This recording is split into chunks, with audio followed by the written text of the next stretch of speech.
8 persistence and resilience அப்படின்னா என்ன அப்படின்னு பார்த்தீங்கன்னா விடாமுயற்சி விஸ்வரூப வெற்றி. அதுக்கப்புறம் சிரமங்களிலிருந்து விரைவாக மீளும் திறன், இதுதான் ரீசிலன்ஸ். இதுதான் சீக்ரெட் நம்பர் 8. சீக்ரெட் நம்பர் 9 என்ன அப்படின்னு கேட்டிங்கன்னா திரும்பி கொடு, அதாவது கிவிங் பேக். நன்றி உணர்வோடைய பரந்த மனப்பான்மையோடும் இந்த சமூகத்திற்கு நாம் என்ன பெற்றோமோ அதை நம்ம திருப்பி கொடுக்கணும் அப்படின்றது தான். பணத்தை மட்டும் அல்ல, உங்களோட அறிவை, உங்களோட அனுபவத்தை, உங்களோட வெற்றி மனோபாவத்தை, உங்களுடைய அன்பை, உங்களுடைய கான்டாக்ட்ஸை அடுத்தவர்களுடைய நன்மைக்காக நீங்கள் கொடுக்க வேண்டும். அவர்களோட வெற்றிக்காக மனமும் நீங்கள் பாராட வேண்டும்.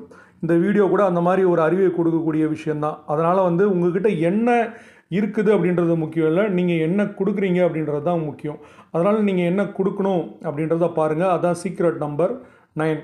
சீக்ரெட் நம்பர் 10, நீங்கள் பயணம் போக ஒரு குதிரையை நீங்கள்